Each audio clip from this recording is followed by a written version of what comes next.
उत्तर प्रदेश के बरेली में आज ऑल इंडिया मुस्लिम जमात के राष्ट्रीय अध्यक्ष मौलाना मुफ्ती शहाबुद्दीन रिजवी ने सुप्रीम कोर्ट के फैसले पर अपनी प्रतिक्रिया देते हुए कहा कि सुप्रीम कोर्ट ने तलाकशुदा मुस्लिम महिलाओं और गैर मुस्लिम महिलाओं दोनों के बारे में फैसला दिया है। इस फैसले को एक तरफा कहना मुनासिब नहीं है। सुप्रीम कोर्ट के फाजिल जजों ने महिलाओं की खस्ता हालत और दयादीन स्थिति को देखते हुए ये निर्णय दिया है। इस्लाम धर्म भी उन मुस्लिम महिलाओं के साथ जो तलाकशुदा बेवा यतीम हैं उनके साथ रहम दिली और सहानुभूति की बात करता है। पैगंबर इस्लाम की शिक्षा यहाँ तक है कि शौहर अपनी बीवियों के साथ हुस्ने सलूक के साथ पेश आए और उनका हर तरफ से ख्याल रखें। बता दें, सुप्रीम कोर्ट ने 10 जुलाई को तलाकशुदा मुस्लिम महिलाओं के अधिकारों को लेकर बड़ा फैसला दिया था। सुप्रीम कोर्ट ने फैसले में साफ किया कि दूसरे धर्मों की तरह ही एक तलाकशुदा मुस्लिम महिला को CRPC की धारा 125 के तहत गुजारा भत्ता का दावा करने का अधिकार है। इस फैसले को लेकर मौलाना मुफ्ती शहाबुद्दीन रिजवी ने क्या कहा, आप भी सुने। सुप्रीम कोर्ट ने अभी जो हालिया फैसला दिया है उस सिलसिले में हमें सुप्रीम कोर्ट का विरोध नहीं करना है, बल्कि जो लोग गलतफहमियां पैदा कर रहे हैं हम उनकी गलतफहमियों को निकालना चाहते हैं कि सुप्रीम कोर्ट में और शरीयत में कहीं कोई टकराव नहीं है, बस थोड़ा सा बारीकी तौर पर समझने की ज़रूरत है।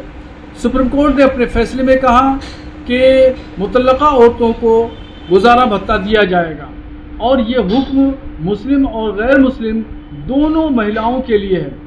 और शरीयत ये कहती है कि गुजारे भत्ता उस वक्त तक यानी एक इद्दत की मुद्दत तक शौहर अपनी मुतल्लका बीवी को देगा।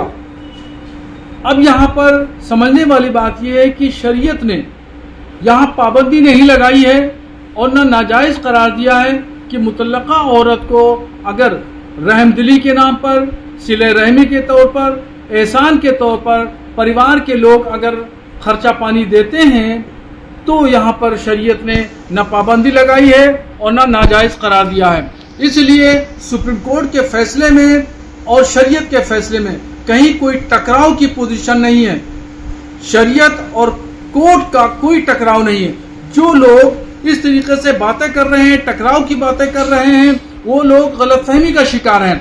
उनको इस्लामी तारीख पर नजर रखना चाहिए और ये देखना चाहिए कि पैगंबर इस्लाम सल्लल्लाहु तआला अलैहि वसल्लम के ज़माने में और उनके जानशीन के तौर पर जो उत्तराधिकारी थे, जैसे हज़रत अबू बकर सिद्दीक, हज़रत उमर फारूक, हज़रत उस्मान गनी, हज़रत अली रज़ियल्लाहु तआला अन्हुम अजमईन, इन लोगों की जो खिलाफत थी और इस्लामी हुकूमत के लोग सरबराह थे, तो इन्होंने ऐसी औरतों के लिए जो मुतल्लका थी, बेवा थी या यतीम थी, इन सब की गुजारा भत्ता के लिए, अखराजात के लिए बैतुल माल से रकम मुकर्रर थी और ये वजीफा उनको माहाना उनको मिलता था। ये 2-4 महीने का नहीं था बल्कि सालाहा साल मिलता रहता था, ताजीज़ मिलता था, पूरी जिंदगी उनको मिलता था।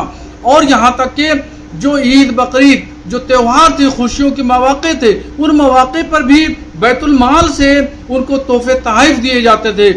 और हाँ, ये बात ज़रूर है कि अगर कोई खातून, कोई बेवा या मुतल्लका निकाह कर लेती थी तो बैतुल माल के रजिस्टर से उसका नाम खारिज कर दिया जाता था, फिर उसको अखराजात नहीं दिए जाते थे। बाकी पूरी ज़िंदगी तमाम अखराजात बैतुल माल से दिए जाते थे। इसलिए तारीख पर नज़र रखने की ज़रूरत है। और हाँ, ये बात ज़रूर है कि आजकल ज़िला कोर्ट, सुप्रीम कोर्ट और दीगर जो अदालतें हैं वो रोज़ाना मुसलमानों के खालिस मजहबी और शरई मसाइल पर को लेकर के कुछ न कुछ फैसले ज़रूर देती हैं, जिससे भारत का मुसलमान चिंतित है और परेशान है। और दूसरी बात यह है कि मैं मुस्लिम खवातीन से गुजारिश करूंगा कि वो कोर्ट और कचहरी के चक्कर न लगाएं, बल्कि वो जो शरई अदालतें कायम हैं, दारुल इफ्ता हैं, दारुल क़ज़ा हैं, मजहबी रहनुमा हैं, इनके पास में जाएं और अपना मजहबी जो मामला है, अपनी जो परेशानी है वो इनसे बयान करें और यहाँ से फैसला कराएं, ताकि कोर्ट कचहरी में जो रोज़ाना मजहब का, इस्लाम का, शरीयत का मजाक बनता है, ये मजाक न बने।